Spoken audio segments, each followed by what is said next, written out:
Nah bilang yang tadi banyak manggil Tuhan, bagaimana caranya ini? Nah habisnya aku kasihan. Agama itu bagi kasih tidak agama lagi. Dan ternyata orang Bugis.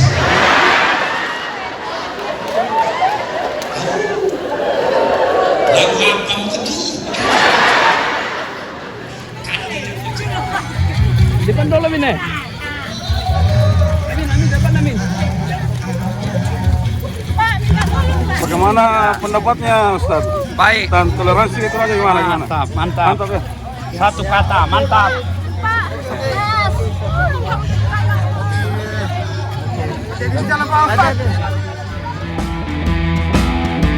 Jangan lupa like, subscribe dan komen di bawah ini. Oke.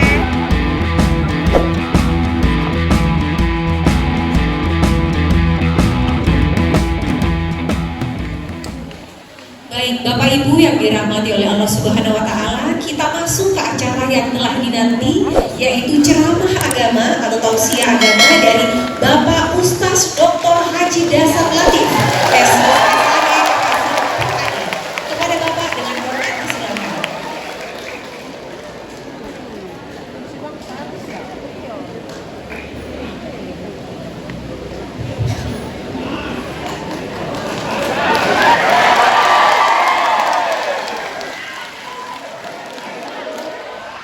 Assalamualaikum warahmatullahi wabarakatuh.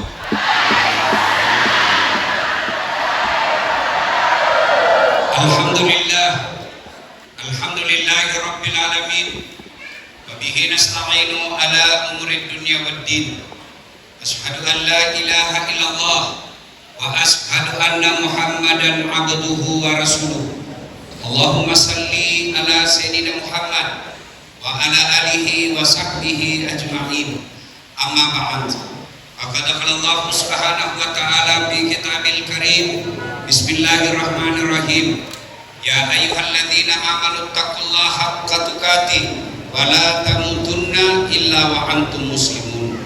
Wahai orang-orang yang beriman, bertakwalah kalian kepada Allah dengan sebenar-benarnya takwa, dan janganlah kalian mati kecuali dalam keadaan beragama Islam. Ayat ini Jumat-Jumat dibacakan khatib. Sejak 1400 tahun yang lalu, setiap Jumat pasti didengar ini ayat. Dari ratusan ayat dalam Quran, kenapa ayat ini selalu diulang-ulang? Berarti ayat ini penting dan rasa-rasanya susah diterima akal. Wahai orang-orang yang beriman, bertakwalah kalian kepada Allah dengan sebenar-benarnya takwa, dan jangan kalian mati. Jangan kau mati, berarti mati kau yang ngatur. Jangan kau mati ya, berarti mati mau. Padahal mati, mau atau tidak, tiba saatnya pasti mati. Orang kaya, orang miskin, raja-raja, rakyat biasa, bupati,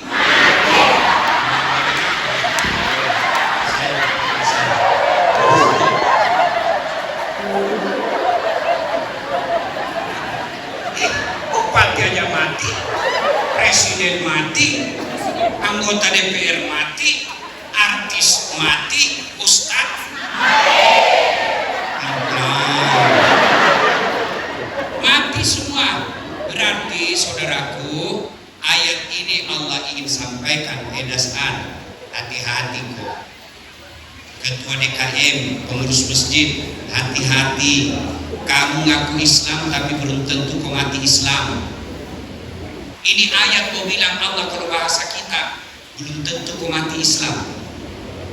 Banyak orang Islam matinya kafir. Insya Allah kita tidak akan mati dalam keadaan berjudi, sabung ayam.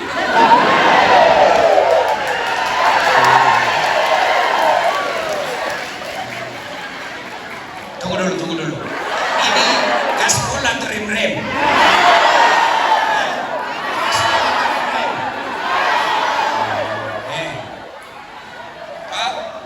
Didapat sama polisi. Dia bilang polisi, jangan lari, masih lari.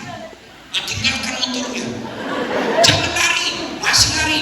Bolas terpaksa polisi tembak peringatan ke langit. Dah, masih lari tembak 2 kali. Dah, masih lari tembak lagi 3 kali. Dah, masih lari terpaksa dilumpuhkan. Tembak kakinya, kakinya ditembak, kepalanya nak kena. Ditanya temanku polisi, kenapa bisa kakinya kau tembak, kepalanya kena? Dan soalnya waktu ditembak dia jongkok.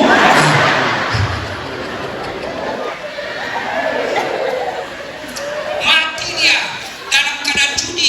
Menurut keyakinan orang Islam, kalau dia lagi dalam keadaan judi dia mati, matinya kafir, tidak membawa iman. Saudaraku yang berjudi berhenti. Apakah enaknya itu judi?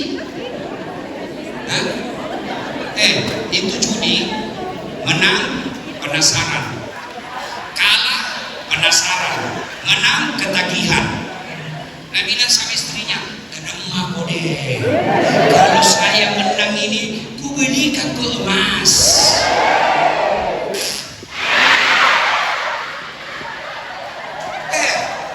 Itu beli judi kok 1 juta, 2 juta. Kau bilang sama istrimu, kalau menang, iya kalau menang. Tapi kalau langsung kau kasih 2 juta, langsung jelas dapat 2 juta. Apa itu judi? Itu judi membuat orang jadi malas. Tidak ada orang kaya gara-gara judi. Tunjukkan mak. Yang ada judi tidak bisa tenang hidupnya. Baru lewat polisi. Iya. Tapi sedengar di Toraja Utara tidak ada judi.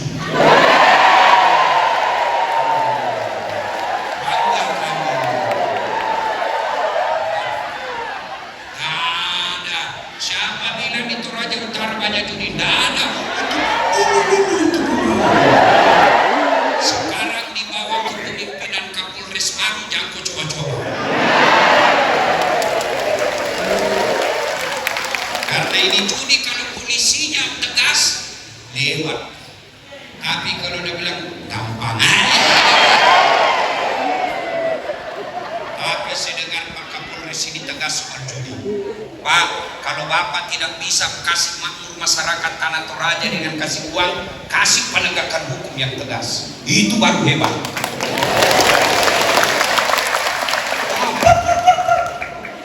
Kau melanggar, kau dan yang diramu-ramu. Saya iya Pak, kenapa kau melanggar? Saya dan dia Bapak. Kenapa kau dan dia? Bapak sembunyi di tikungan. Surat-surat, saya tilang kamu. Kenapa Bapak tilang? Lengkap suratku. Ah, kau pembohong. Maksudnya apa? Itu motormu Honda, jaketmu Yamaha. Ini polisi Filipina, bukan polisi Indonesia. Saya selalu doakan bapak-bapak polisi sehat walafiat. Jangan kau musuh polisi. Kau kira enak kalau tidak ada polisi di Indonesia? Merajalela judi pasti akan merajalela pencurian. Merajalela pencurian pasti tidak aman. Kalau sudah tidak aman, bagaimana kamu ke gereja? Kalau sudah tidak aman, bagaimana kamu ke masjid? Maka polisi menjaga keamanan. Itulah sumbangsinya polisi. Maka doakan polisi supaya mereka kuat imannya, kuat fisiknya, jaga masyarakat. Insya Allah kita tidak akan mati dalam keadaan berjudi. Insya Allah kita tidak akan mati dalam keadaan mabuk. Halo, mabuk setengah, bikin naik motor. Bayangkan kalau orang mabuk setengah naik motor, dia listrik nak kira aspal. Pak, mati kafir bos. Saudara-saudaraku kaum Nasrani, tunjukkan saya dalam Bible atau Alkitab yang membolehkan minum khamar. Ayo tunjukkan saya. Mana Injil yang Anda baca yang membolehkan minuman khamar? Tunjukkan saya. Tidak ada. Semua agama melarang itu khamar. Kenapa? Merusak akal sehat. Maka insya Allah kita orang Islam tidak boleh dalam keadaan khamar. Mati kafir kok. Itu ayat, itu makna itu ayat. Insya Allah kita tidak akan mati dalam keadaan berzina. Bigi Makassar, selingkuh.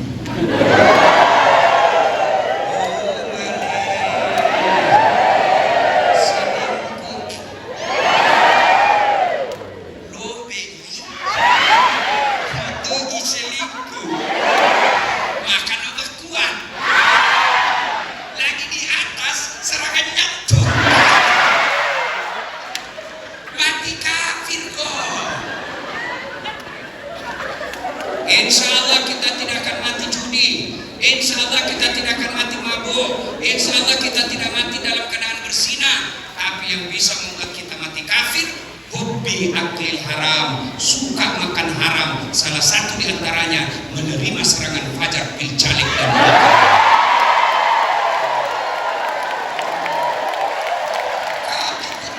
kau semua pelakunya.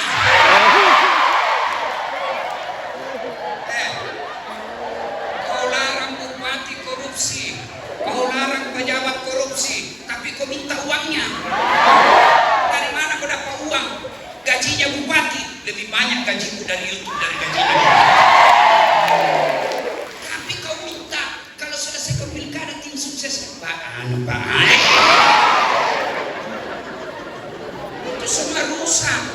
Ini pilkada kali ini, pilcaleg kali ini, pilkada yang paling jorok dan paling banyak sogok menyogok. Bagaimana orang mau jadi anggota DPR yang baik? Kau minta uangnya piro? Bos, dengar kau ini ya, dengar kau ini. Kalau orang korupsi 70 juta, 70 miliar, 100 miliar, masuk neraka, salimban ya bos. Di dunia dan nikmati 100 miliar. Mobilnya bagus, rumahnya mewah, makannya enak, keluar negeri keluyuran. Tapi kalau 300.000, dan kau ketawa kau sudah dipelakon. Nah biar majelis taklim juga masuk. 300.000 kau disogok, kau pilih orang. Sekarang betul-betul pilkada ini hilang akal sehat dan kekeluargaan. Saudaranya tidak mau pilih gara-gara apa? Sudah bertahun-tahun bertetangga, bersahabat, pilkada, pilcaleg temannya tidak masuk, kasihan calon, tidak kasih mau, tidak pilih temannya yang sudah bertahun-tahun bersahabat. Siapa nak pilih? Yang kasih 300.000. Dan kau ketawa, saya sedih. Bu, dengar ini bu ya, bapak yang dengar ini. Kalau kau terima itu uang serangan fajar, pilkada, pilcaleg, itu artinya kau tutup masa depan anakmu yang jujur, yang cerdas, yang pintar jadi anggota DPR, jadi bupati. Kenapa? Karena hanya orang kaya yang bisa jadi anggota DPR. Tapi coba kalau kau tidak ada yang menerima anggota DPR, maka siapapun bisa jadi anggota DPR. Kenapa? Tidak perlu bayar.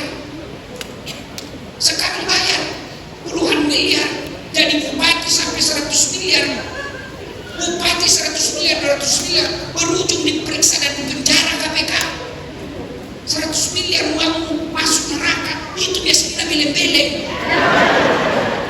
Coba saya Pak Bupati punya uang 100 miliar, saya pakai kawin lagi.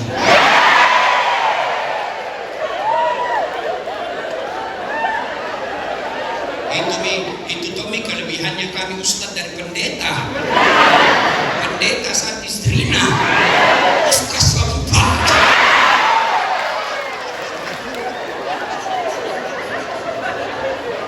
Yang saya tidak berani foto dengan saya. Dan bila istriku coba. Ya, makna ayat ini saudaraku mulai jangan kau terima uang haram. Ya, pejabat jangan kau sogok rakyat. Rakyat jangan kau peras pejabatmu. Ya, kalau kau tidak peras pejabat, rakyat tidak minta uang, insya Allah mereka bekerja dengan tulus. Tapi karena belum dipilih, kau sudah minta, akhirnya terpilih. Apa prinsipnya? Kembali modal dulu. Ini makna ayat, jangan kamu mati kecuali dalam keadaan beragama Islam. Wakala bismillahirrahmanirrahim. Ya ayyuhalladzina amanu dukhulu fis-silmi kafatan wa la tattabi'ul khutuwatis syaitan innahu lakum aduwwun mubin. Wahai orang-orang yang beriman, masuklah engkau ke dalam Islam secara sempurna. Bukan Islam pencitraan, bukan Islam politik, bukan Islam pilkada, bukan Islam pilcaleg. Itu politisi kalau mau dipilih penampilan kala-kala ustaz, pakai songkok, pakai gamis, pakai serban, keluar masuk masjid. Pilih saya, sama-sama kita orang Islam itu raja. Kalau ada masalah telepon saya, aktif HP ku 24 jam. Begitu terpilih, ganti nomor HP. Ada begitu kita raja utara? Ada?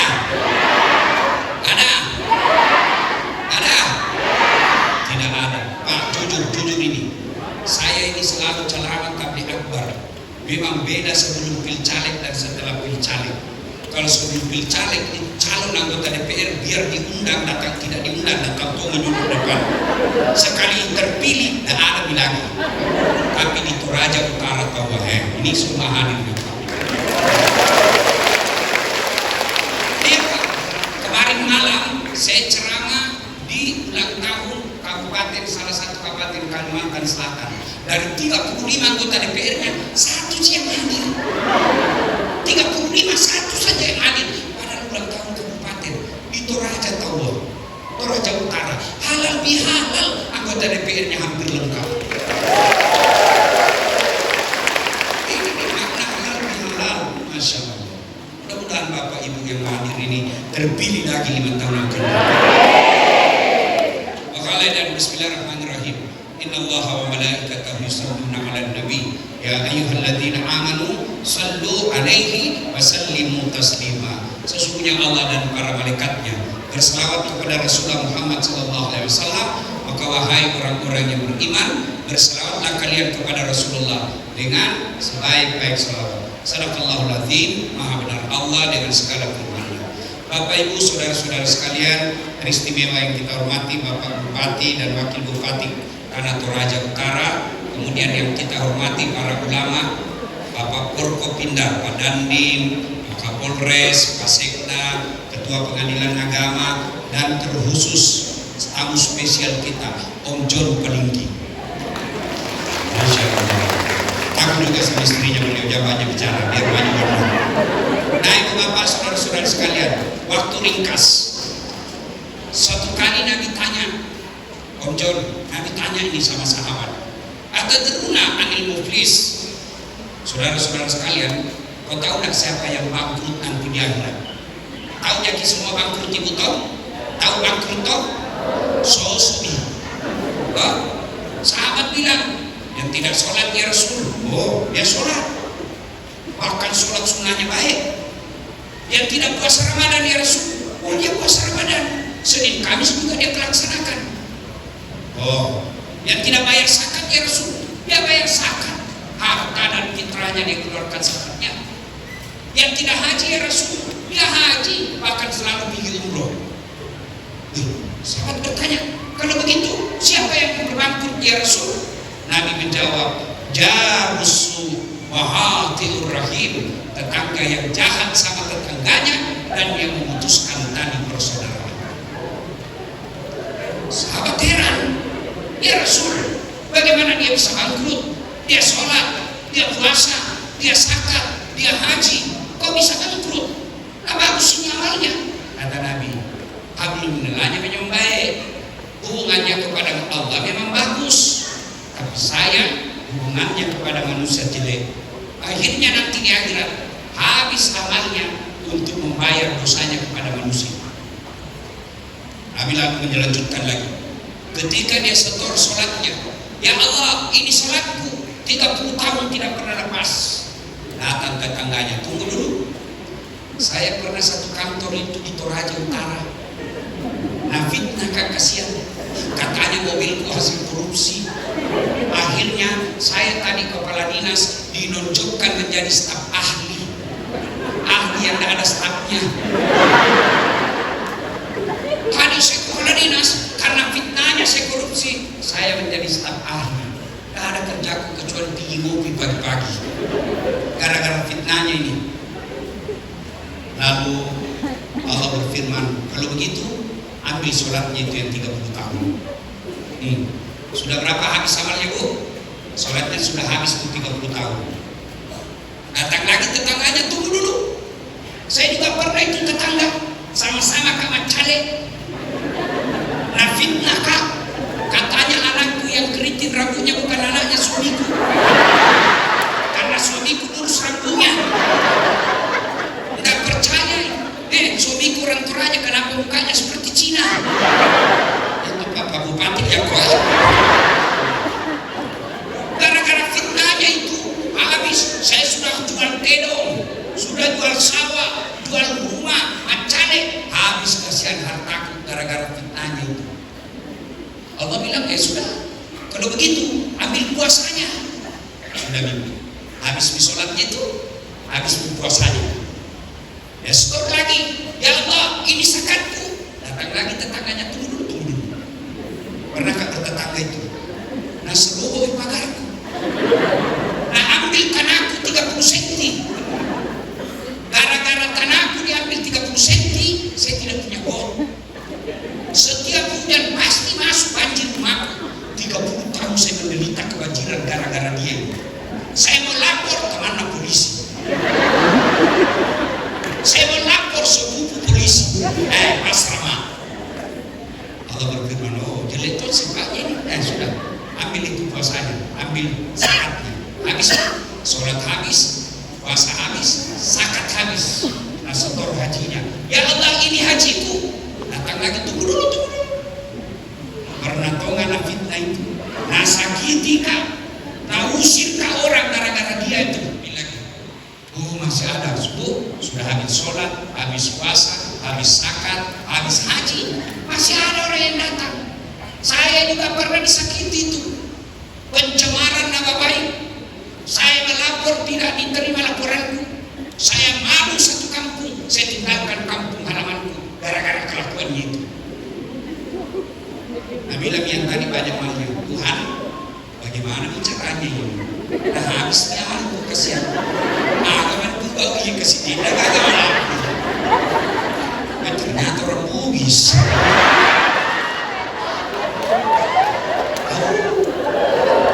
Lagu apa mau ketu? Kandi lagu acara. Bagaimana lagi caranya ini Tuhan? Bagaimana habisnya malah kasihan ini? Allah berfirman, hari ini pengadilan tidak ada kebatilan, tidak ada kejahatan, tidak ada dosa yang tidak dibalas. Supaya adil, ambil dosanya orang yang pernah kusakiti. Auzubillah min dzalik. Awalnya habis membayar orang, dosanya orang masuk ke dirinya. Itulah disebut bangkrut. Memang baik salatnya, memang bagus Senin Kamis puasa, memang rajin dia tadarus, memang rajin dia tahajud, tapi di kampung tidak ada senang. Bangkrut kau nanti. Itulah makna Pak Bupati tidak mau kalau kita seperti itu didatangkan Ustadz Das Atlantik. Kenapa Ustadz Das Atlantik? Apa karena paling pintar? Apa karena paling hebat? Tidak, karena paling banyak follower. Bukan karena saya pintar, banyak lebih pintar dari saya di sini. Tidak, tapi karena banyak dosen penonton. Kenapa banyak penontonku? Barangkali suka kasih gembira-gembira orang. Dan ku ceramah sangi neraka, ku cerita. Bagaimana orang sudah di rumah dimarahi sama istri, di kantor ditendang sama komandan, di warung kopi ada tagihan, kita masuk lagi gereja neraka terus dicerita, masuk di masjid neraka juga. Apa enaknya hidup? Nah, maka kita penting acara halal bihalal ini supaya apa? Jangan bangkrut. Ramadan kalau orang Islam habis dosamu kalau Ramadan. Siapa bilang? Nabi. Man shoma Ramadana imanan wa ihtisaban kubira lahu ma taqaddama min dzambihi. Itu hadis Nabi. Saya perlu jelaskan kepada Bapak anggota DPR pengetahuan dasar soal ini, ya. Hadis itu ucapannya Nabi. Ucapan namanya hadis. Kelakuannya Nabi, bagaimana Nabi tidur, bagaimana Nabi duduk, bagaimana Nabi jabat tangan, itu namanya sunnah. Ya. Nah, hadis Nabi bilang begini, ucapan Nabi, siapa yang berpuasa Ramadan, diampuni dosamu yang lalu akan datang. Itu baru puasa, belum tarawih, belum tahajud, belum witir, belum zakat, belum sedekah. Baru puasa, Nabi demikian jaminan, diampuni dosamu yang lalu dan yang akan datang. Itulah sebabnya satu Ramadan setelah puasa kita hari raya namanya Aidil Fitri. Apa itu? Bahasa Arab artinya hari menggali kembali menjadi suci. Itu Aidil Fitri, bahasa Indonesianya kembali suci. Itu saya ingat. Saya perlu jelaskan supaya kita tidak salah paham. Ada orang non muslim marah kalau dibilang kafir. Jangan salah paham. Kafir itu bahasa Indonesianya tidak seagama.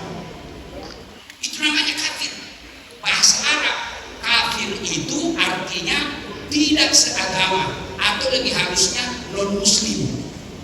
Jadi tidak usah Bapak baper kalau orang Islam bilang kafir. Bapak juga bilang sama saya, orang non muslim juga bilang saya kafir. Boleh, tidak apa-apa, saya tidak marah. Saya dibilangi domba-domba tersesat, saya tidak marah. Saya tidak marah, kenapa? Ya menurut dia. Kan Pak Bupati, di suatu pengajian ada umat Nasrani komplain sama saya. Dia bilang, Ustaz, kenapa kami selalu dibilangi kafir?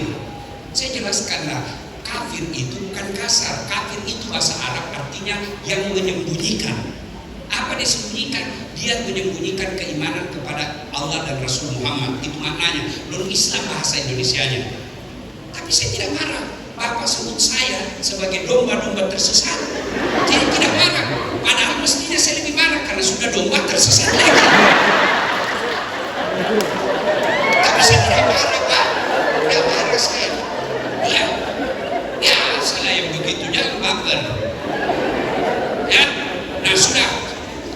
Nah, makna terpenting dari halal bihalal ini uhuwah, persaudaraan. Dan malam ini saya bangga sekali. Saya hormat kepada saudara-saudaraku orang Toraja yang merindukan kedatangan saya meskipun kita berbeda. Iya, Masya Allah, anggota DPR-nya hadir, ketuanya. Tidak pernah ada begini. Tabligh akbar ketua DPR non muslim hadir. Jarang.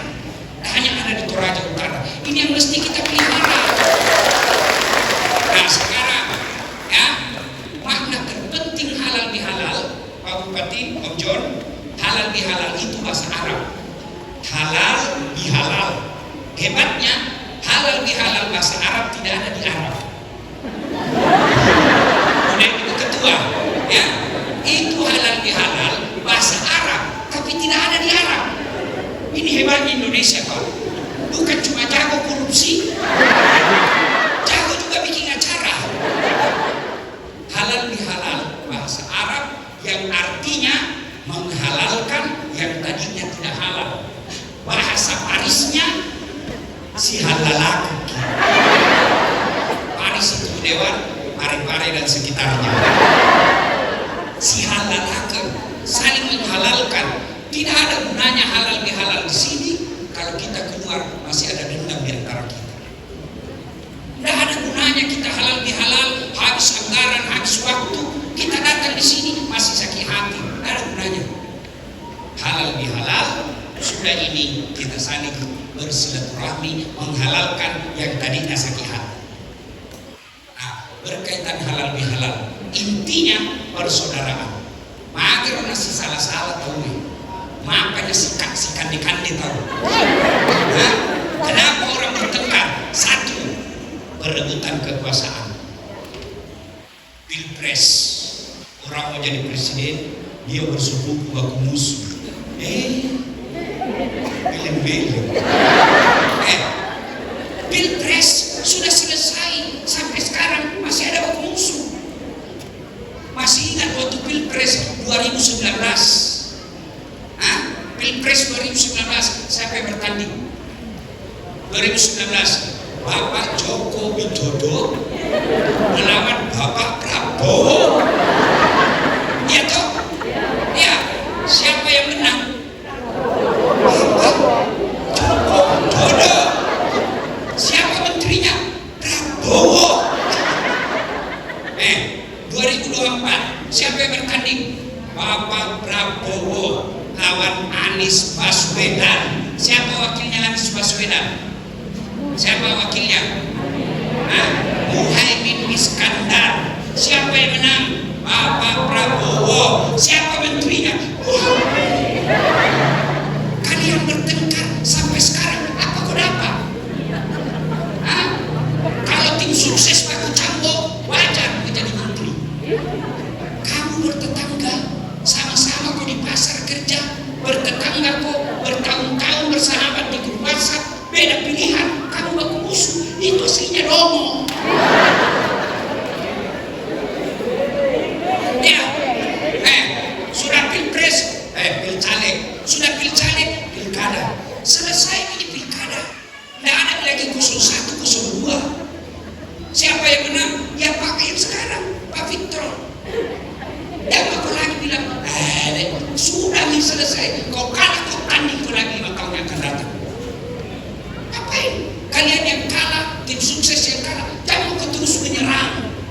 Lebih baik kau datang Pak, saya akui Bapak menang, tapi kalau ada penunjukan langsung ke saya.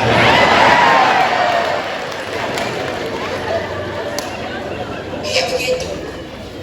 Berebutan kekuasaan. Apalagi yang biasa bertengkar orang antara bupati dan wakil bupati. Ini berdua baik, tapi tim sukses yang datang. Mau panas-panasan. Datang ke Pak Wakil Bupati, Pak, masa itu tim suksesnya bupati dapat semua proyek, kita tidak dapat begini Pak, harus sama-sama kita kerja. Ini tim sukses begini ini Pak, jangan kasih masuk kantor, merusak. Akhirnya kasihan bupati dan wakil bupati yang tadinya akur mulai musuhan. Siapa yang rugi? Masyarakat.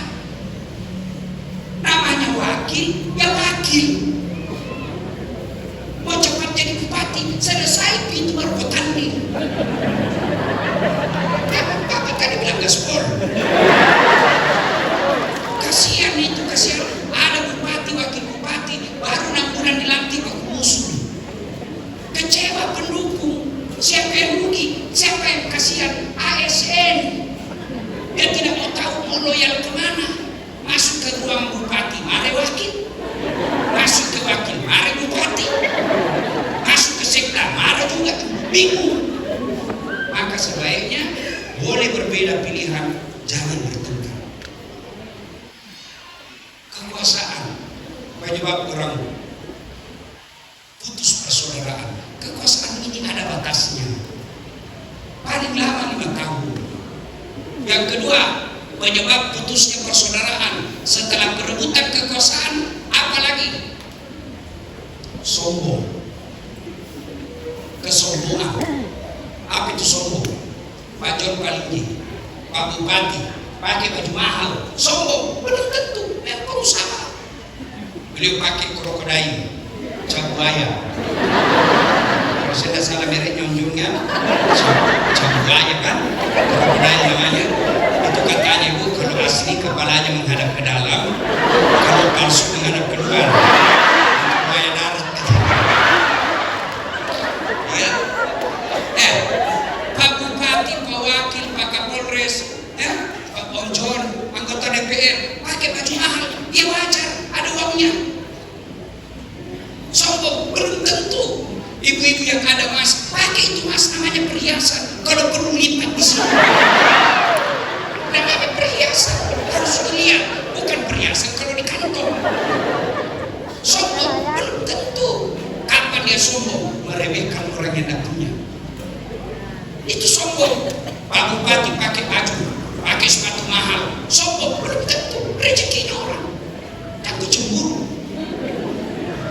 Nanti dia sombong kalau dia bilang, Dasad, ini sepatu Kudus Pito. Ini harganya Ustaz 30 juta. Kamu sombong itu. Meremehkan orang. Kalau pakai mahal, pakai Pak, itu rezeki Bapak, dan semua orang punya. Pakai. Ya Allah tidak senang kalau Bapak meremehkan orang susah. Itu baru sombong. Apa penyebab datangnya sombong? Kata Nabi, penyebabnya datangnya sombong itu 4 perkara. 1, bertambahnya kekuasaan. Yang tadinya rakyat biasa tiba-tiba jadi anggota DPR. Yang kesombong saudara, 5 tahun saja. Kalau terpilih lagi, alhamdulillah. Kalau tidak, wabillahi taufiq. Karena tunggu tadi Firman sombong, wakil jago bos, namanya wakil, wakil, ya toh, jangan sombong. Mana anggota DPR yang sombong, yang tidak mau menerima aspirasi rakyat, itu sombong. Kalau dia pakai barang mahal, silakan. Yang penting jangan gara-gara uang mahal itu Bapak tidak datang reses. Atau datang tapi tanda tangan palsu. Pernah kita dengar anggota DPR di akhirat? Anggota DPR, kalau anggota DPR di akhirat masuklah penghafal Quran surga. Dia kenapa banyak di surga ini anggota dewan? di negara aku, tanya di OTT, tentang korupsi. Dia pergi keberatan sama malaikat. Malaikat, kenapa banyak anggota dewan? Nah di negara aku banyak ditangkap. Dia bilang malaikat, jangan ribut, dia cuma reses. Sebentar lagi balik ke neraka. Tapi bukan yang malam ini hadir di tengah-tengah kita. Di tengah-tengah kita ini hadir wakil rakyat yang mulia. Mau datang berbau dengan kita, padahal tidak ada SPJ-nya. Itu karena kecintaan kepada masyarakat. Ya, jangan sombong gara-gara kekuasaan. Ini Kapolres, Dandim, wakil bupati. Jangan sombong Pak. Kapolres tergantung Pak. Kalau Kapolda sama Kapolri senang kau tetap di situ. Kalau tidak, minggir lagi bos.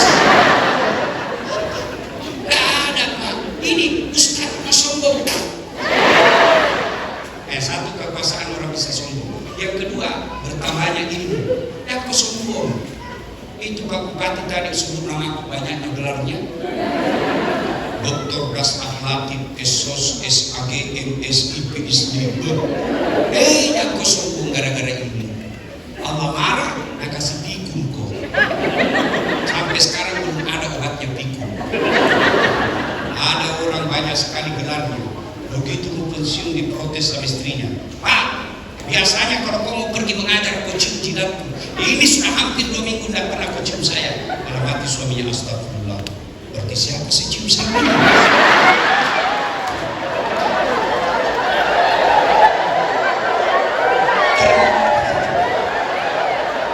Ternyata pembantunya gitu.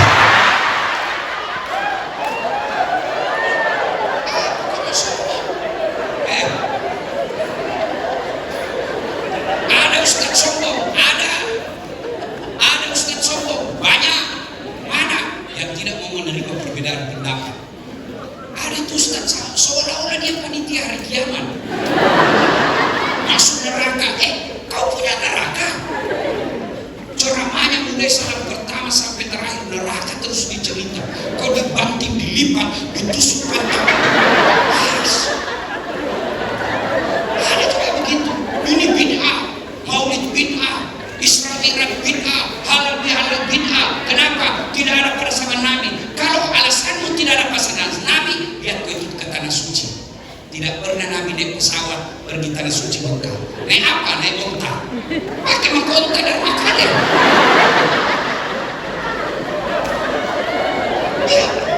Tidak ada pada zaman Nabi. Nabi ceramah tidak pakai main, jangan pakai main. Kenapa itu bid'ah?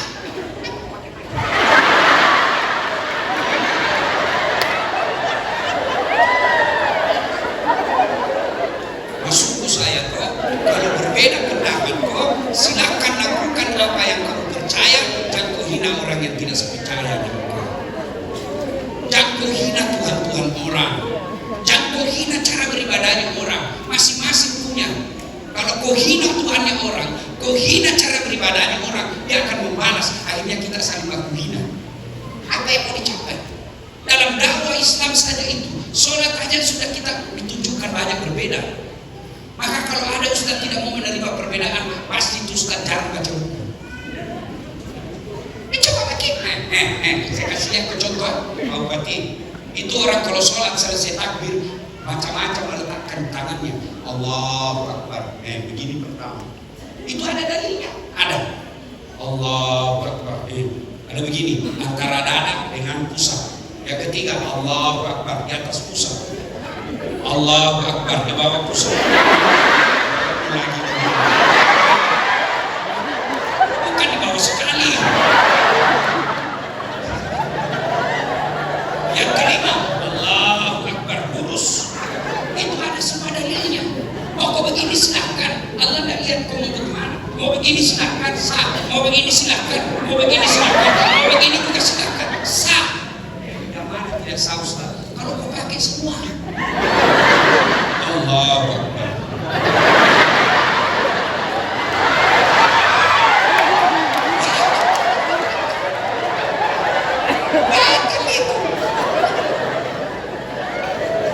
Ya, sombong gara-gara ilmu. Yang ketiga, penyebab datangnya sombong. Apalagi bertambahnya harta. Jangan sombong gara-gara harta. Allah marah dan titip satu penyakit di dirimu. Banyak duitmu tapi tidak ada bisa makan. Banyak kan orang begitu. Tabungannya 7 miliar tapi dilarang makan nasi. Apa enaknya kalau dilarang makan nasi? Ibu-ibu baru pulang ceramah dari Los Angeles. Kau tahu Los Angeles? Tahu ke Los Angeles? Untuk kamu terus.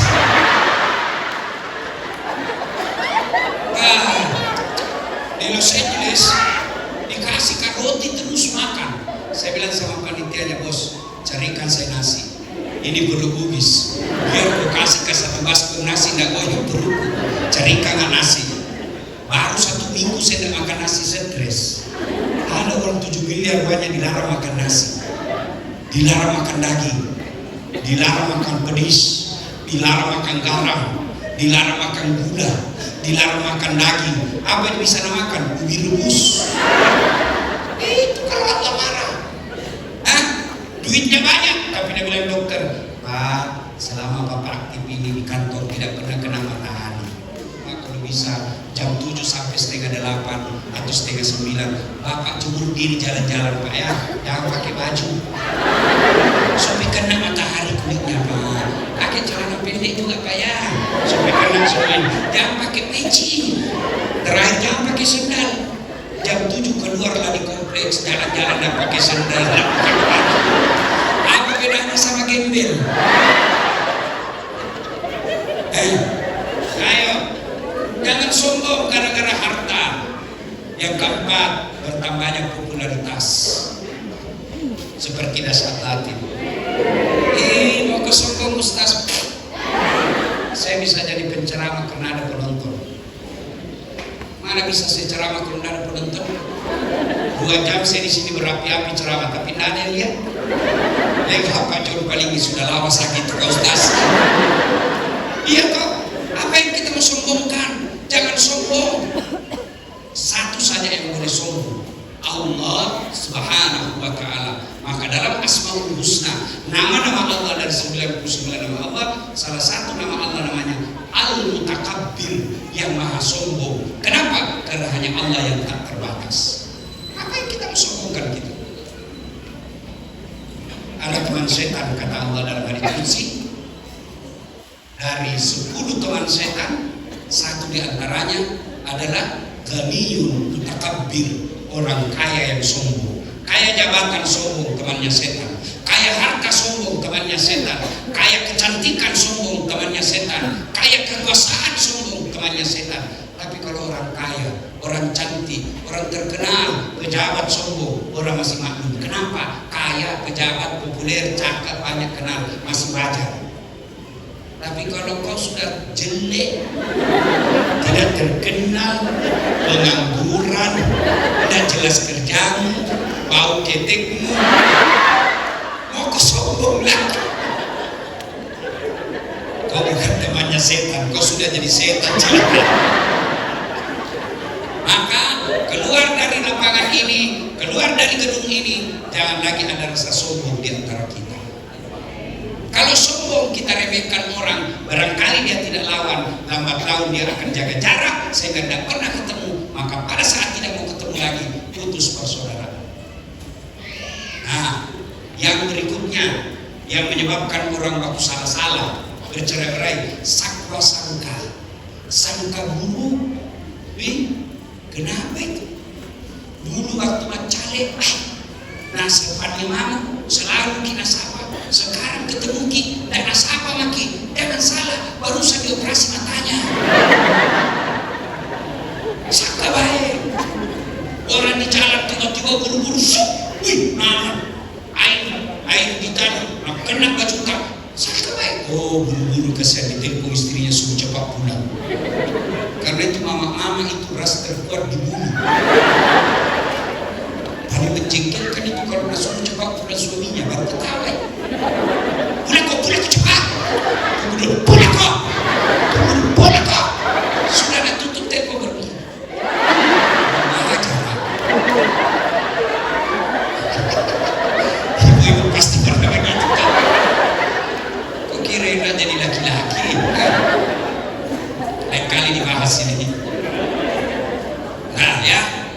Bapak-bapak, saudara-saudara sekalian, ketemu bupati tidak nasabah kita terlalu stres. Kenapa? Anggaran dipotong efisiensi.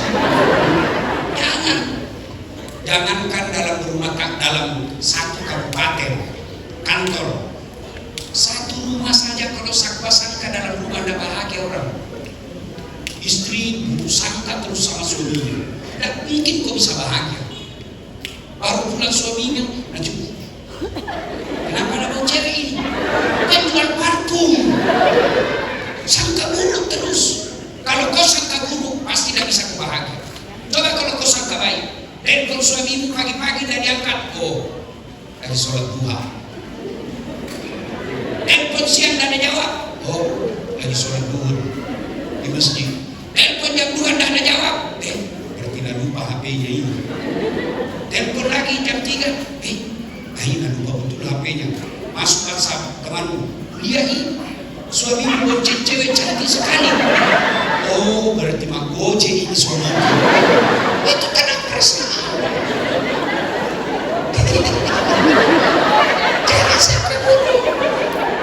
Oh ini ada cerita, walau benar atau tidak, cerita gini.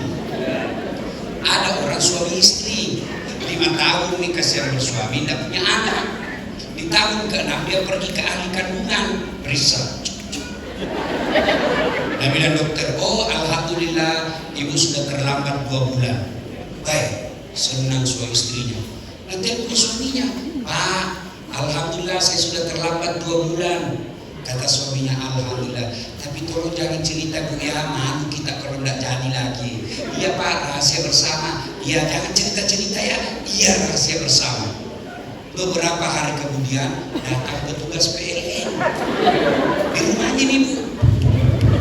Assalamualaikum. Kata Ibu, waalaikumsalam. Siapa ya? PLN. Kenapa Pak? Ibu terlambat 2 bulan. Oh langsung sangka curiga sama suaminya. Kenapa bisa dia tahu ini? Pasti ini lagi si gendut. Sudah ada sepupu namanya gendut, langsung sobat. Pasti bilang gendut lagi cerita. Datang suaminya capek cari nafkah, baru buka. Kata suaminya, assalamualaikum sayang. Apa sayang? Memang kau pembohong. Apa? Kenapa itu PLN tahu saya terlambat 2 bulan? Pasti kau kasih bocor. Bukan saya, demi Allah. Bukan kau pembohong. Suaminya jengkel juga. Dia datang ke PLN. Ada apa kau tahu istriku terlambat 2 bulan? Dia bilang, ini Pak, ada catatannya. Apa catat-catat? Hapus itu. Dia bilang, boleh dihapus tapi Bapak bayar dulu. Kalau saya tidak mau bayar, ya terpaksa punyanya Bapak diputus. Kalau punya aku diputus, apa namanya istri itu dulu? Dia bilang, ya terpaksa pakai lilin.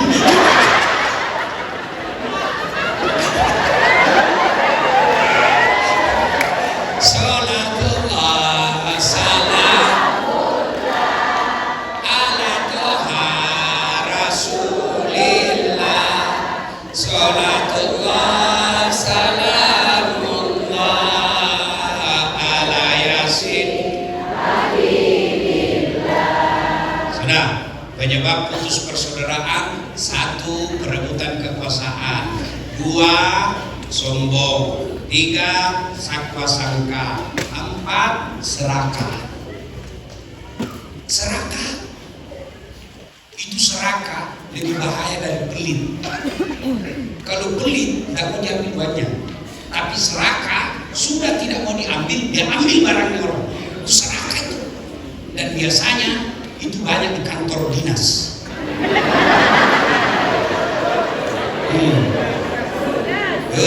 Hati-hati Pak.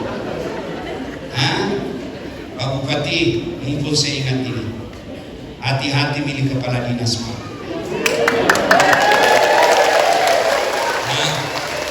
Jangan angkat kepala dinas penjilat. Itu penjilat Pak yang rusak kantor.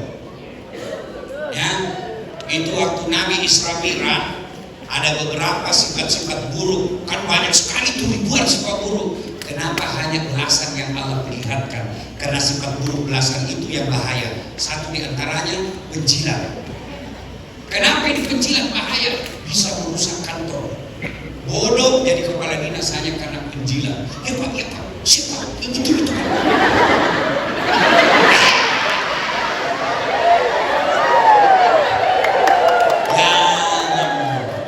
Bapak juga ASN, jangan terlalu hancurkan harga dirimu untuk jabatan. Kamu dokter, kamu menjadi sekolah tentang pemerintahan. Di depan anak dan istrimu sekolah kau tidak punya lagi harga diri. Ada anak kasihan, bagaimana perasaan itu anak melihat bapaknya seperti tidak punya harga diri. Kamu tampil berdiri tegak di depan anakmu supaya anakmu bangga punya bapak. Ini menjilat ini.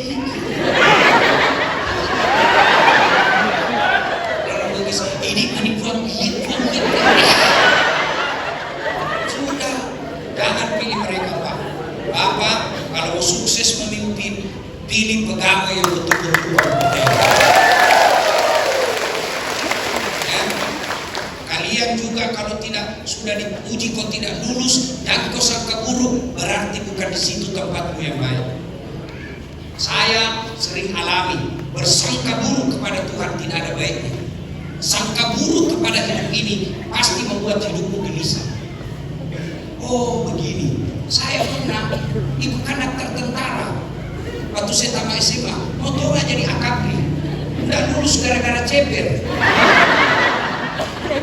Temanku lulus, sekarang dia tugas di Polda Sumbar. Angkanya saya lihat baru satu kompol, satu bunga. Saya tidak lulus jadi tentara, saya lulus jadi ustadz, jadi pakai baret merah, baret temanku pakai baret merah reserse, saya pakai baret putih. Tapi alhamdulillah dengan baret putih yang saya pakai, mulai baret hitam sampai baret merah, cara main kosong. Cara main berbeda. Sangka akhir, saudaraku kalau kau sudah dites tidak lulus, jangan kau sangka buruk, berarti bukan di situ tempatmu yang bagus. Saya gagal lagi masuk lagi fakultas kedokteran. Tidak lulus lagi. Temanku lulus. Ya Allah, kenapa kau tidak luluskan saya jadi dokter? Kau tidak mungkin jadi Tuhan kalau saya jadi dokter. Saya tahu jawabannya. Apa jawabannya? Saya pergi kuliah karena saya lulus di sosmed. Tabrakan jalan perintis kemerdekaan, berceceran darah. Saya turun tolong dia yang tabrakan saya pingsan. Ternyata saya tidak bisa lihat darah. Seolah-olah Allah bilang, bagaimana kau jadi dokter? Kau tidak bisa lihat darah. Lebih kau jadi ustaz. Kau ustaz mengobati jiwanya orang, bukan fisiknya. Jangan kau pernah sampai dulu. Ya, temanku yang jadi dokter mau pulang lebaran. Dan kau pulang ke lebaran? Tidak. Kenapa? Mahal tiket dalam hati. Saya jadi ustaz, tidak pernah pikir tiket. Siapa yang belikan tiket? Pak Bupati. Hebatnya lagi Bu, jadi ustaz pergi tidak bawa uang, pulang. Berapa? Tergantung kemurahan hati. Kalau orang sengke lagi tidak atau hati lah. Kalau dermawan kita dapat miskin pasar. Iya Pak. Enak itu kalau Bapak sangka baik. Jangan cari pejabat Pak yang pandai menjilat. Pandai menjilat itu bisa membawa Bapak masuk neraka dan bisa masuk rahim pada penjara. Tes ya, kalau mampu dan pejabat tidak usah pencitraan berdebat kayak ini yang disuntik, nggak cocok begitu. Berapa yang bisa kau sawer, berapa yang bisa kau datangi? Pejabat itu dia sudah tahu penyakitnya masyarakat, dia panggil anggota DPR, dia panggil kepala dinas, ini ada masalah masyarakat, sudah selesai, ini perdanya bikin, selesaikan, masyarakat semuanya menikmati satu kabupaten. Itu namanya pejabat, membuat kebijakan, bukan jadi konten kreator. Udah ya? Nah, sekarang banyak tapi waktu terbatas. Itu tadi penyebab putus kekuasaan. Yang kedua, apa tuh sih hebatnya kalau banyak teman? Kalau banyak teman tak satu, insya Allah menang pilkada. Jelas itu. Yang kedua, orang banyak temannya murah rezekinya. Apa maksudnya? Saya diamali. Saya ini tidak banyak uangku, tapi temanku banyak warna. Ada Yusuf Kalla, ada Om John. Berapa semuanya ini? temanku semua ini. Saya di Makassar, tidak pernah laku aku. Kalau saya pergi pasar Botere, baru turun ada yang teriak, "Assalamualaikum Ustaz." Dalam hatiku aman dan tenang.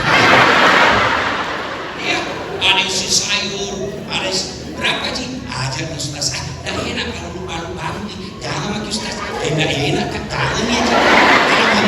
Dalam hatiku itu memang kutu. Saya kalau masuk rumah makan, itu rumah makan nelayan dekat pantai. Itu begitu saya mau berdiri bayar, sudah ada yang bayar tadi. Siapa yang bayar? Non Muslim. Siapa yang bayarkan? Orang Tionghoa. Itu enaknya kalau banyak teman. Maka bodoh kalian kalau cari musuh, lebih cari teman. Orang banyak temannya murah rezekinya. Saya berdoa, ya Allah bukakan rezekiku. Tidak mungkin uang datang dari lagi-lagi masjid. Itu film kartun itu. Tapi dari mana uang? Dari tangan-tangan manusia. Maknanya makin banyak temanmu, makin banyak uang yang datang melalui tanganmu. Yang kedua, yang ketiga, orang yang banyak temannya, insya Allah panjang umur. Apakah panjang umur 150 tahun? Tidak. Panjang umur adalah meskipun sudah meninggal orang masih kenang kebaikan. Sebelum saya lupa, Pak Bupati, anggota dewan yang saya muliakan, tidak semua Allah kasih kekuasaan, Pak. Pak Bupati, tidak semua, Pak. Kalau orang kaya jadi pejabat, kaya semua orang jadi pejabat, tapi buktinya banyak uangnya tidak bisa jadi pejabat. Kalau gara-gara pintar orang jadi pejabat, jadi pintar semua orang jadi pejabat, tapi buktinya banyak orang pintar tidak pejabat, orang belen-belen jadi bupati. Banyak begitu kan? Siapa yang bisa kasih itu jabatan? Tuhan yang Maha Kuasa. Maka manfaatkan Pak Bupati, Pak Wakil Bupati, anggota DPR, manfaatkan untuk berbuat baik kepada masyarakat. Rugi Bapak kalau tidak berbuat baik. Bapak Bupati, Bapak Kapolres, Pak Dandim jauh lebih gampang masuk surga daripada ulama. Kok bisa? Saya ceramah, ayo adik-adik sekalian, jangan judi. Apa anak muda marah, anak kasih kempes sama mobil. Iya toh? Tapi coba kalau Kapolres, tidak boleh ada judi di sini, berhenti orang judi, Pak. Kenapa? Punya kekuasaan. Saya teriak, jangan minum hamar, jangan mabuk-mabuk. Malah mabuk di depan. Tapi Bupati bikin perda peraturan minuman hamar, hilang itu hamar. Itulah keliru kalau orang punya kuasa tidak digunakan masuk surga. Dan Bapak insya Allah kalau seorang bupati jauh lebih cepat masuk surga daripada ulama. Kok bisa? Nanti kalau udah bilang malaikat, ulama Toraja Utara masuk surga, masih antri itu banyak. Ulama NU, ulama Muhammadiyah, banyak. Ulama kecamatan banyak, masih ratusan orang antri. Tapi kalau malaikat bilang Bupati Tanah Toraja Utara masuk surga, Bapak santai sendiri. Tidak ada tangan Bapak sendiri, Bapak. Nah, maka keliru Bapak-bapak anggota dewan, para Forkopimda kalau tidak menggunakan kesempatan berbuat baik. Bikin sedekah, sedekah itu memanjangkan silaturahmi. Apa sedekahnya Bapak? Itu kerja yang bagus, itulah sedekahnya, panjang umurnya. Maksudnya apa? Meskipun kekuasaan anggota DPR 5 tahun, tapi Bapak bikin perda yang baik. Selama perda itu diamalkan, itu umurnya Bapak masih dikenang meskipun sudah dalam kubur. Tapi kalau orang tidak bersifatnya, Pak, cepat mati. Jangankan hidup, jangankan mati, masih hidup saja orang doakan kesian. Lewat mobil tak ada doakan, kita tabrakan lalu, tabrakan. Itu Pak, ditakan lalu, tabrakan.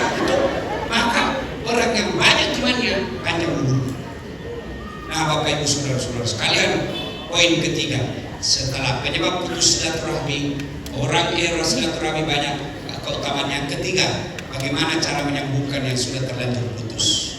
Satu, halal bihalal. Begini caranya. Inilah halal bihalal. Caranya apa? Kalau muslim, jabat tangan. Pertama, jabat tangannya. Bagaimana kalau dia perempuan bukan mahram? Ulama berbeda pendapat. Syafi'i tidak boleh. Imam Ahmad selama tidak ada nafsu boleh. Makanya saya Pak Bupati Kalau mahasiswaku yang cewek-cewek cantik, saya tidak mau jabat tangan. Kenapa? Dia masih muda, barang bagus. Masa Ustaz nafsu? Iya, saya manusia biasa. Ayat tidak mengatakan la taqrabus zina illa Ustaz, jangan dekati zina kecuali Ustaz. Ya Ustaz Musa juga. Makanya saya kalau masih sweet segini. Kenapa? Dia masih muda, saya juga. Dia cantik, saya tidak gagah. Lebih gagah Pak Bupati. Saya akui saya tidak gagah, tapi saya penuh pesona. Mana buktinya? Semua foto sama saya. Ya. Nah, jabat tangan. Dua, pandang matanya. Tidaklah beradab orang jabat tangan lalu melihat yang lain. Ya, anda begitu Islam. Jabat tangannya, pandang matanya. Jangan juga melotot. Kau berkelahi kau. Yang ketiga, makanya yang ketiga syaratnya senyum. Capek kok.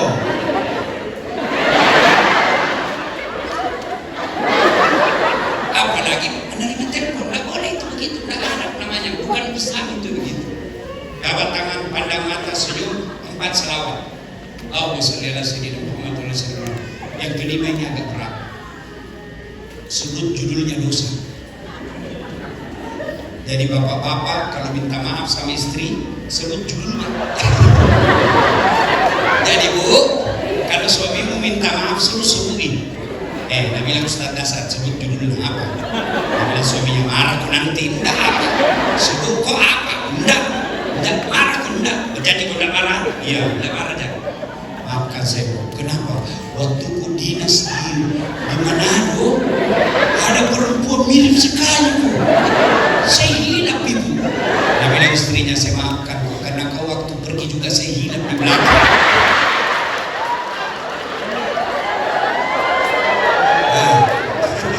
Sebut judulnya. Ya, ini yang keenam agak berat. Kalau berkaitan dengan barang, syaratnya kembalikan barangnya orang. Saudaraku ASN, kalau ada yang pernah ngambil barang-barang kantor, kalau Anda mau bertobat, kasih kembali besok. Saya serius. Biasanya itu kalau ada rumah dinas ditinggal kepala dinasnya, hilang semua gorden. Piring juga hilang, AC juga hilang. Kalau Bapak mau bertobat, semua barang-barang negara kasih kembali. Masuk ke kamarnya Pak Bupati.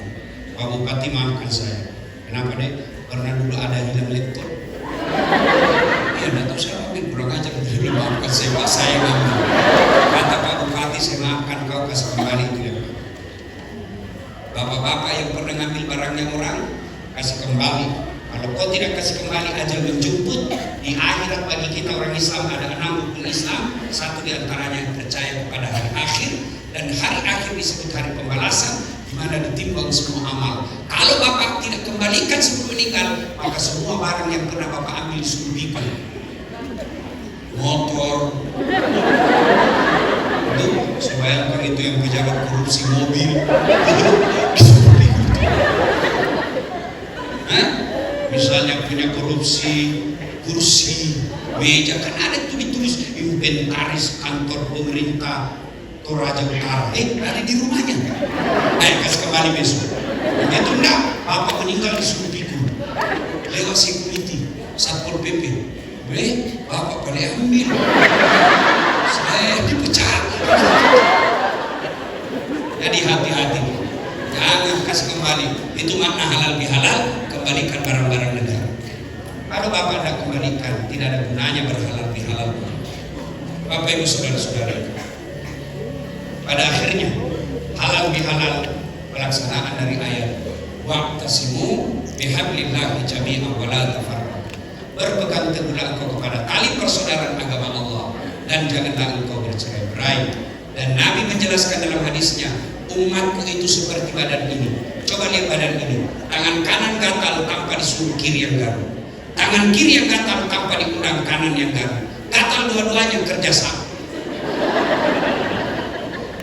Anak muda jalan-jalan malam, tahan tuh kakinya, Kaki tahan tuh, semua tubuh merasakan. Pertama yang merasakan mulut. Bapak iya toh, baru kaki itu tahan tuh, mulut merasakan. Yang kedua, mata mencari. Yang ketiga, mulut meniup. Yang keempat, tangan mengusap. Itulah persaudaraan. Kaki bermasalah, semua ikut merasakan. Tidak ada orang tahan tuh kakinya. Jalan ke cekal. Iya, begitu mestinya kita di Toraja Utara. Satu sakit, yang lain ikut merasakan. Ada yang ganggu bupati kita, kita masyarakat yang lindungi. Ada yang musik polisi kita masyarakat yang lindungi polisi. Kalau ada masyarakat yang disakiti, kita sebagai polisi tampil membela masyarakat. Itu disebut persaudaraan. Ada orang miskin, Pak Jor Palinggi, bantu mereka. Ada janda-janda, selamatkan mereka. Ya kan? Selamatkan. Ada kasihan yang susah dapat kerja, orang-orang kaya buka lapangan kerja. Tidak ada orang bisa berjaya tanpa persaudaraan. Itulah makna dari ukhuwah Islamiyah, ukhuwah wataniyah, persaudaraan antar seagama, antar umat manusia, dan antar umat agama dengan pemerintah. Kalau ini kita lakukan, maka insya Allah jadi Allah. Walau anna ahlal qura amanu wattaqau la fatahna alaihim barakatin minas sama'i wal ardh. Apabila penduduk di tanah Toraja ini, Toraja Utara ini akur, damai, tentram, maka Allah akan turunkan keberkahan dari langit dan Allah munculkan keberkahan dari dalam tanah. Luar biasa. Bapak Ibu orang Islam datang ke Saudi. Di Saudi itu gedungnya tidak ada kayunya, semua batu hitam, tidak ada. Kita alhamdulillah belum tak selewat dari tadi, dari bandara masuk, masya Allah, hijau sampai 9 sama Pak Bupati. Luar biasa kampung kita ini. Saya yakin di sini pasti sehat-sehat, jantungnya sehat-sehat, paru-parunya. Kenapa hijau? Dan matanya juga sehat. Karena hadis mengajarkan itu, kalau mau sehat matamu sering-sering melihat yang hijau. Tambahan lagi. Masya Allah, alam kita bagus. Cuma kadang-kadang kalau alam bagus, masyarakat jadi pemalas. Saya tahu Pak, saya sejak kecil bersahabat dengan saudara saya orang Toraja. Orang Toraja itu bekerja keras. Kalau dia keluar, dia merantau ke Kalimantan, ke Malaysia, itu di Sabah Pak, ada namanya Tawa. Itu yang mengurusi perkebunan sayur-sayur, orang Toraja yang jago. Orang bilang di sini kawasan orang Toraja berpasar. Kalau dia merantau, sayangnya kalau di kampungnya dia kadang-kadang malas. Karena malas dia jadi penjudi, judi online. Judi online, akhirnya yang menikmati apa? Orang sidra, asobis. Ya, maka adik-adik sekalian, tanamkan jiwa Toraja. Orang Toraja itu petarung, dan kalau dia keluar dari kampungnya, dia pantang menjadi biangkerok. Dia pasti akur dan mau bekerja sama. Terbukti di sini, meskipun orang Islam sedikit, tapi tidak pernah kita dengar ada orang Islam teraniaya di Toraja. Saya lewat tadi, masjidnya besar. Saya lihat masjidnya, saya masuk ke dalam masjid, mana ada menaranya yang sangat tinggi, yang saya tinggal di hotel kedengaran suara azannya dan tidak dilarang untuk azan. Ini yang perlu kita pelihara terus, dan tidak mungkin maju ini kampung kalau kita selalu berbeda dan mengangkat-angkat perbedaan dan menjadikan perbedaan itu musuh. Jadikan perbedaan itu sebagai kekuatan seperti badan tubuh. Kenapa bisa kita enak di sini? Karena kita berbeda-beda. Kenapa kita bisa hadir di sini? Karena jenis kelamin saja kita beda. Ada bisa. Coba, kenapa kita makan enak? Karena gigi kita beda-beda. Coba kalau semua gigi sini.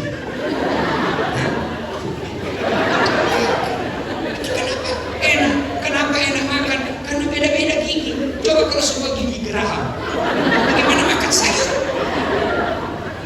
Enak. Bagaimana seandainya ini semua tangan jari kelingking? Maka orang yang tidak mau menerima perbedaan sesungguhnya tidak mau menerima takdir Allah. Sunnatullah kita berbeda. Maka yang baik bukan memperbesar perbedaan, tapi menggunakan perbedaan itu sebagai kekuatan untuk maju bersama. Makna dari halal bihalal. Terima kasih. Ini saja tausiah kita. Mudah-mudahan ada manfaat. Ingin rasanya berbeda. Terima kasih Pak Bupati dengan gigi dan kerja keras untuk mendatangkan saya. Berkali-kali beliau hubungi saya, tapi waktu yang tidak tepat. Akhirnya hari inilah yang tepat. Terima kasih atas kehadiran Bapak Ibu anggota Dewan yang terhormat, Forkopimda, tokoh-tokoh masyarakat, terutama Bapak-Bapak Pendeta. Terima kasih atas kehadiran Bapak Ibu. Mudah-mudahan ada manfaat. Lebih dan kurang yang mau dimaafkan. Usikum wa nafsi bitaqwallah. Astaghfirul khairat. Assalamualaikum warahmatullahi wabarakatuh.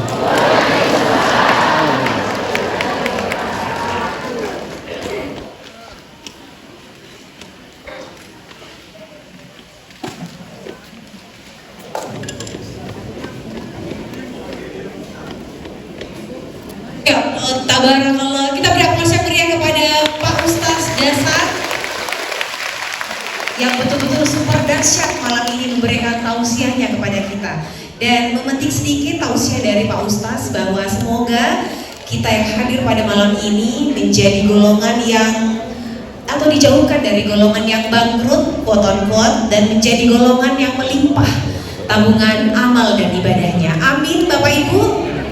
Amin ya Rabbal Alamin.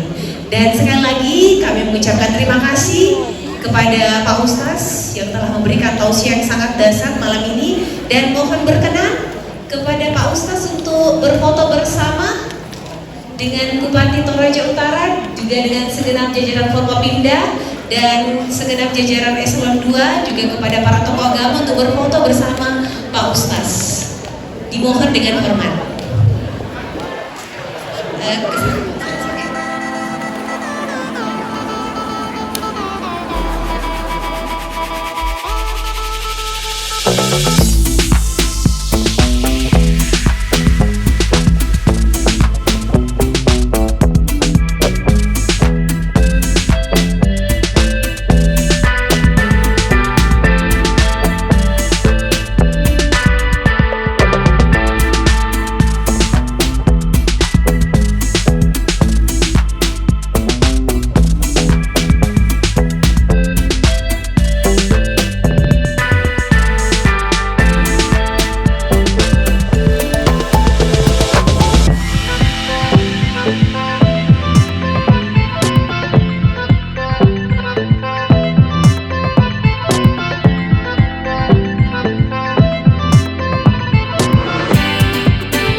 Depan dulu Min. Amin,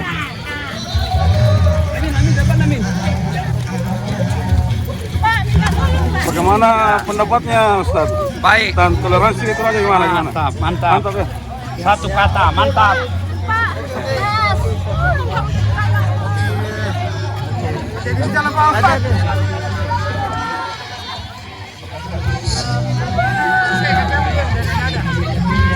Deal, betul ini kacau Deal. Kacau Deal.